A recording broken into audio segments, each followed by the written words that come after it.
खराब करने की कोशिश की गई।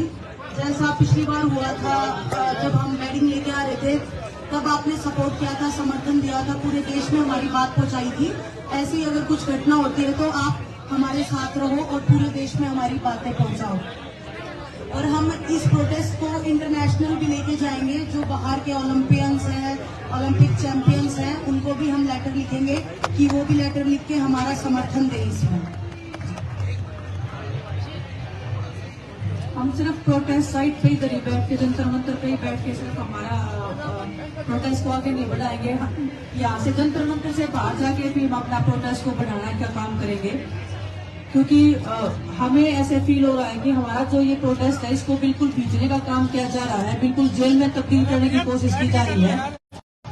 तो हम इसको जितना हम ओपनली जाके हर जन तक पहुंचाना चाहते हैं, क्योंकि देश की बेटियों की लड़ाई है। ये सिर्फ कुश्ती की और कुश्ती की महिला खिलाड़ियों की बात नहीं है कि हर उस स्पोर्ट्स पर्सन की आवाज है, ये हर उस महिला की आवाज है जो अलग अलग क्षेत्रों में अपना काम करती है और जिनके साथ में शोषण होता आया है, जो अपनी आवाज को उठा नहीं पाई है।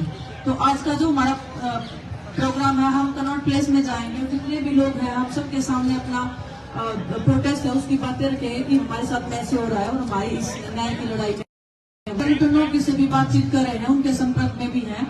और आने वाले टाइम में 21 तारीख का हमने हमारे बड़े बुजुर्गों ने कॉल दिया है। अगर तब तक कुछ फैसला नहीं होता है तो उसके बाद हम कोई बड़ी कॉल ले सकते हैं।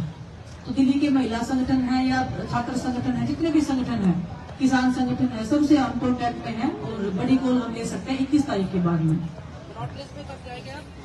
आज जाएंगे जी, टाइम 6 PM जाएंगे। और कल हमने आप लोगों के साथ में अनाउंसमेंट किया था कि जिला स्तर पे जो हमने मुख्य सचिवालय के सामने जो ज्ञापन देना था, वो हम चाहते हैं कि राष्ट्रपति जी के नाम और गृह मंत्री जी के नाम पे वो ज्ञापन जाना चाहिए। और हम हर एक संगठन से, हर एक नागरिक से जो देश अपने देश में रहता है, जो महिलाओं का इज्जत और सम्मान की इस लड़ाई में हमारा समर्थन करना चाहता है, जो इस लड़ाई में भागीदारी देना चाहता है, तो वो अपने अपने जिला मुख्यालय के सामने जाएं और कल एक ज्ञापन सौंपे देश के प्रधानमंत्री जी और गृह मंत्री जी और देश की राष्ट्रपति जी के नाम पे। तो हम सभी आपसे ये रिक्वेस्ट कर रहे हैं।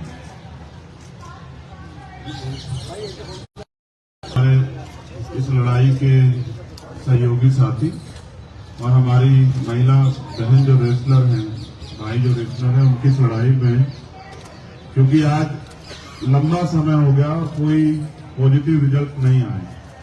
मैंने 4 तारीख में आपसे वादा किया था कि मैं यहाँ परमानेंट के लिए बैठूंगा।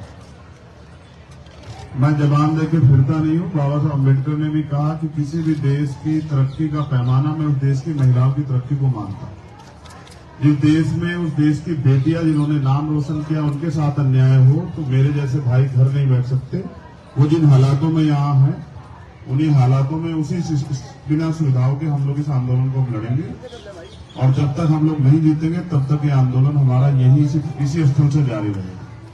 और मैं अपने सभी साथियों से ये कहूंगा, मैं इसलिए चुपचाप आया कि फिर, क्योंकि मेरा मकसद दिखावा करना नहीं है।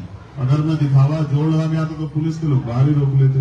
अब मैं आ गया हूं तो जो मुझसे प्यार करने वाले वो भी आ जाएंगे।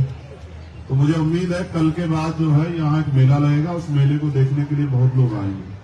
और फिर मेरा ये भी मानना है कि हमें अपनी बहनों के हौसले को बढ़ाना है। कल रात की भी घटना पता लगी, उससे पहले भी। अब तो जरूरत है ना, भारत का हमेशा का इतिहास रहा है कि हमेशा यहाँ नारी की रक्षा हुई है। और मेरी माँ ने तो मुझे सिखाया कि अगर किसी बेटी का अपमान हो, तुम वहां मौजूद हो और तुम उसको नहीं रोक पाओ तो कोई फायदा नहीं तुम्हारे जीवन का। मैं अपनी बहनों को दिया वचन निभाऊंगा और मेरा वादा है कि वो जो चाहती थी गांव तक प्रोटेस्ट जाए, कल के बाद आप देखना गांव तक प्रोटेस्ट जाएगा। आपको गांव से खबर मिलेगी, कस्बों से, तहसील से खबर मिलेगी कि सब लोग न्याय मांग रहे हैं देश के प्रधानमंत्री जी से, क्योंकि ताकत उन्हीं के पास है ना, देश की सरकार से। और उन सब लोगों से जो चुप बैठे उनसे भी सवाल पूछ रहे हैं कि अपनी बारी का इंतजार कर रहे होते। तो इसलिए बहुत बहुत धन्यवाद। आज से हम लोग इसी प्रोटेस्ट, धन्यवाद।